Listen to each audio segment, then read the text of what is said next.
Hello. നിങ്ങൾക്ക് ഓർമ്മയുണ്ടോ നമ്മൾ ഈ ഒരു ഡ്രസ്സ് ചെയ്തത്? ഫാബ്രിക് പെയിൻറ്റ് മാർക്കർ നമ്മൾ മീഷോന്ന് മേടിച്ചിട്ട് ഈ ഒരു ഡ്രസ്സ് ചെയ്ത് അന്ന് ഞാൻ ആ മാർക്കർ നല്ല അടിപൊളിയാണ് എന്നൊക്കെ പറഞ്ഞിട്ടുണ്ടായിരുന്നു. പിന്നെ ഈ വീഡിയോ ചെയ്തതിന് ശേഷം ഇത് വാഷ് ചെയ്തതിന് ശേഷം ഞാൻ അടുത്ത വീഡിയോ ഞാൻ ചെയ്തിട്ടുണ്ടായിരുന്നു. ഈ മാർക്കർ നിങ്ങൾ തുണിയിലേക്ക് വേണ്ടിയിട്ട് മേടിക്കേണ്ട, അത് ഫെയ്ഡ് ആവുന്നുണ്ട് എന്ന് പറഞ്ഞിട്ട് നമസ്വിക്കും ഇഷാനിക്കും ചെയ്തതാണ്. നല്ല രസമൊക്കെയുള്ളൊരു ഡ്രസ്സായിരുന്നു അത്. പക്ഷെ അത് 2-3 വാഷ് കഴിഞ്ഞപ്പോഴത്തേക്ക് അതിങ്ങനെ ആയി. അപ്പോൾ നമ്മൾ ഇന്നത്തെ പരിപാടി എന്താ വെച്ചാൽ ഇതൊന്ന് റീടച്ച് ചെയ്തെടുക്കലാണ് കേട്ടോ. അപ്പോൾ അതിന് വേണ്ടിയിട്ട് ഞാൻ ഇന്നലെ അക്രിലിക് കളേഴ്സ് 1-2 ഷെയ്ഡ് മേടിച്ചിട്ടുണ്ട്. ഒരു റോസ്, എന്താ പറയുക, പിങ്കിഷ് റെഡും ഒരു റാണി പിങ്ക് പോലത്തെ 2 ഷെയ്ഡ് കളറാണ് ഞാൻ എടുക്കുന്നത്. ത്രെഡ് എന്നാണ് വായിൽ വരുന്നത്. കളറാണ് എടുക്കുന്നത് ഇത് ചെയ്യാൻ വേണ്ടിയിട്ട്. ഓൾറെഡി നമുക്ക് ആ ഷാഡോ അവിടെ ഉണ്ടല്ലോ, അപ്പോൾ അതിനനുസരിച്ചിട്ട് അങ്ങ് വരച്ച് പോയാൽ മതി. സിമ്പിളായിട്ടുള്ളൊരു എന്താ പറയുക, പെയിൻറ്റിങ് ആണ് ചെയ്യുന്നത് കേട്ടോ. അപ്പോൾ ഇതിലേക്ക് ഇപ്പോൾ നിങ്ങൾക്ക് ഇങ്ങനെ കാണുമ്പോൾ ഒന്നും മനസ്സിലാവുന്നുണ്ടാവില്ല. നമ്മളത് ഡിഫൈൻ ചെയ്ത് വരുമ്പോൾ ഇപ്പോൾ ഞാനൊരു ലൈറ്റർ ഷെയ്ഡ്, അതായത് ഈ ഒരു പിങ്ക് ഷെയ്ഡ് വെച്ചിട്ടാണ് ഞാൻ ആ ഒരു നമ്മുടെ ഓൾറെഡി വരച്ച റോസിൻ്റെ ഷാഡോ അതിൽ കിടക്കുന്നുണ്ട്. അപ്പോൾ അതിലേക്ക് ഞാനിങ്ങനെ അപ്ലൈ ചെയ്ത് കൊടുക്കുന്നത്. അപ്പോൾ ഇത് ലൈറ്റർ ഷെയ്ഡാണ്. അത് കഴിഞ്ഞിട്ട് നമുക്കൊരു ഡാർക്കർ ഷെയ്ഡ്, ഒരു റാണി പിങ്ക്, മജന്ത ഷെയ്ഡിലുള്ള ഒരു ഷെയ്ഡാണ് ഞാൻ എടുക്കുന്നത് കേട്ടോ. ആ ഷെയ്ഡ് വെച്ചിട്ട് അതിൻ്റെ ഡെഫിനിഷൻ കൊടുക്കുന്നുണ്ട്. അതായത് ഇതളുകളൊക്കെ വേർതിരിച്ചറിയാൻ പറ്റുന്ന രീതിയിലേക്ക് ഒന്ന് വരയ്ക്കുന്നുണ്ട്, അത്രയേ ഉള്ളൂ.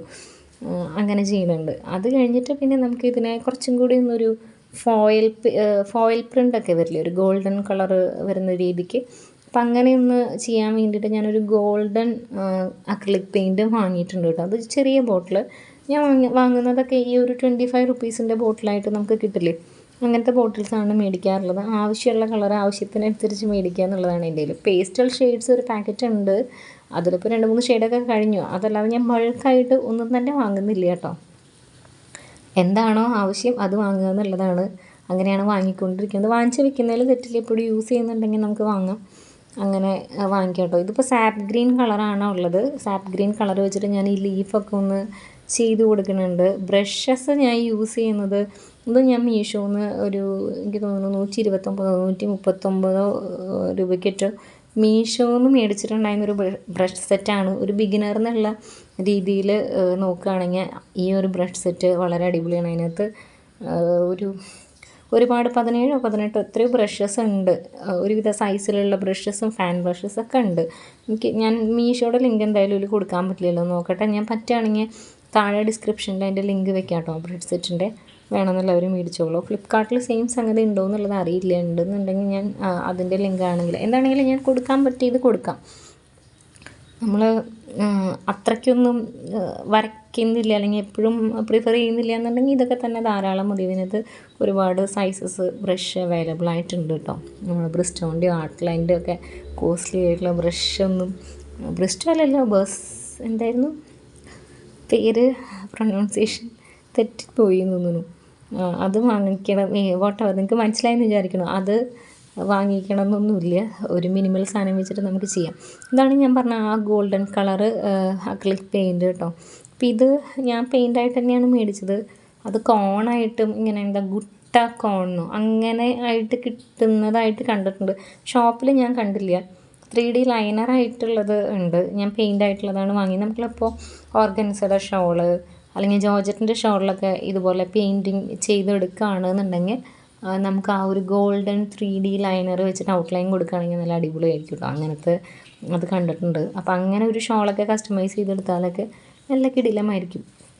ഞാനിപ്പോൾ നമ്മൾ വരച്ച ഡിസൈൻ ഒന്ന് ഗോൾഡൻ ഷെയ്ഡ് വെച്ച് ഹൈലൈറ്റ് ചെയ്തിട്ടുണ്ട്. അതേപോലെ തന്നെ മറ്റേ ടുലിപ്സിൻ്റെ വരച്ചത് ഞാൻ ഓൾമോസ്റ്റ് ആക്കിയെടുത്തിട്ടുണ്ട്. സെയിം ഷെയ്ഡും സെയിം കളേഴ്സൊക്കെ തന്നെയാണ് യൂസ് ചെയ്തിട്ടുള്ളത്. ഒന്നും അഡീഷണലായിട്ട് യൂസ് ചെയ്തിട്ടില്ല കേട്ടോ. രണ്ടിലേക്ക് ഒരേ കളേഴ്സ്, ആ ഒരു പിങ്ക് ഷെയ്ഡ്, പിന്നെ ആ ഒരു പീച്ച് പോലത്തെ, പീച്ചല്ലല്ലോ, ലൈറ്റ് പിങ്ക് ഷെയ്ഡും ആ റാണി പിങ്ക് ഷെയ്ഡും മാത്രമാണ് നമ്മൾ യൂസ് ചെയ്തിട്ടുള്ളത്. പിന്നെ ഈ ഗോൾഡൻ ഷെയ്ഡ് ലീഫ് ചെയ്യാനായിട്ട് സാപ്പ് ഗ്രീനും ഒരു ലൈറ്റ് ഗ്രീനും, ഇത്രയേ ഉള്ളൂ നമ്മൾ യൂസ് ചെയ്തിരിക്കുന്ന കളേഴ്സ്. അത് തന്നെ മിക്സ് ആൻഡ് മാച്ച് ഒക്കെ ചെയ്ത് എങ്ങനെയാണോ നമുക്ക് നോക്കുമ്പോൾ ഭംഗിയായിട്ട് തോന്നുന്നത് ആ രീതിയിലേക്ക് അതിനെ മാറ്റുകയാണ് ചെയ്യണത് കേട്ടോ.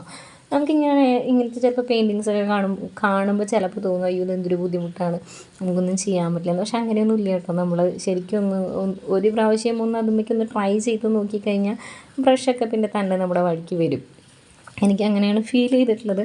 ജസ്റ്റ് ഒന്ന് ട്രൈ ചെയ്ത് നോക്കുക. നമ്മൾ കുട്ടികളുടെ പഴയ ഉടുപ്പിലോ അല്ലെങ്കിൽ ജസ്റ്റ് ഒരു ക്ലോത്ത് എടുത്തിട്ട് തന്നെയാണെങ്കിൽ നമുക്കൊന്ന് വരച്ച് നോക്കാം. അപ്പം പിന്നെ നമുക്ക് തെറ്റിയാൽ അത് ബുദ്ധിമുട്ടാവുമോ എന്നൊന്നും വിചാരിക്കേണ്ടല്ലോ. ഒന്ന് ജസ്റ്റ് ട്രൈ ചെയ്ത് നോക്കുക. അങ്ങനെ ട്രയൽ നോക്കാനാണെങ്കിൽ നിങ്ങൾക്ക് വേണമെങ്കിൽ നമ്മുടെ 100 രൂപയുടെ ഒരു ചെറിയ സെറ്റ് ഉണ്ടല്ലോ, 5 കളറായിട്ട് വരുന്ന അക്രിലിക് കളർ, അതിൻ്റെ ഒരു ചെറിയ സെറ്റ് മേടിക്കാം. ഒരു 2 ബ്രഷ് മേടിക്കാം. ഒരു സ്ലീക്ക് ആയിട്ടുള്ള ഒരു ബ്രഷും കുറച്ചൊരു ഫ്ലഫി ആയിട്ടുള്ള ഒരു ബ്രഷും വാങ്ങാം. അപ്പോൾ ഇത്രയും സാധനങ്ങൾ വെച്ചിട്ട് നമുക്കിത് സെറ്റ് ആവുമോ എന്നുള്ളത് ഒന്ന് ട്രൈ ചെയ്ത് നോക്കാവുന്നതേ ഉള്ളൂ. ഇതൊക്കെ നമുക്ക് ചെറിയൊരു ഇൻക്ലിനേഷൻ അതിനോടുണ്ടെങ്കിൽ അല്ലെങ്കിൽ ചെറിയൊരു ഇൻട്രസ്റ്റ് അതിനോടുണ്ടെങ്കിൽ നമുക്ക് പ്രാക്ടീസ് ചെയ്ത് പഠിച്ചെടുക്കാവുന്ന കാര്യങ്ങളൊക്കെ തന്നെയുള്ളൂ കേട്ടോ. ഈ drawing, painting, crochet, flower making, അങ്ങനത്തെ സംഗതികൾക്കൊന്നും ഒരു ഇൻബോൺ ടാലൻറ്റ് നിർബന്ധമുണ്ടെന്ന് എനിക്ക് തോന്നിയിട്ടില്ല കേട്ടോ. ഒരു ഇൻട്രസ്റ്റ് നമുക്ക് ഇൻട്രസ്റ്റ് ഉണ്ടെങ്കിലാണല്ലോ നമുക്ക് ഏത് കാര്യം പഠിക്കാനായിട്ട് തോന്നുള്ളൂ. അപ്പോൾ ഒരു ഇൻട്രസ്റ്റ് നിങ്ങൾക്കുണ്ടെങ്കിൽ ബാക്കി നമുക്കത് ഡെവലപ്പ് ചെയ്ത് കൊണ്ടുവരാവുന്ന ഒരു കാര്യമേ ഉള്ളൂ. അപ്പോൾ ഞാൻ രണ്ടും ഫിനിഷ് ചെയ്തിട്ടുണ്ട്. നിങ്ങൾക്കിത് ഇഷ്ടമായിട്ടുണ്ടോ എന്നുള്ളത് പറയാം. നിങ്ങളുടെ കമൻറ്റ്സ് വായിക്കാൻ എനിക്ക് ആഗ്രഹമുണ്ട് കേട്ടോ. അപ്പോൾ അടുത്ത വീഡിയോയിൽ നമുക്ക് കാണാം. Thank you.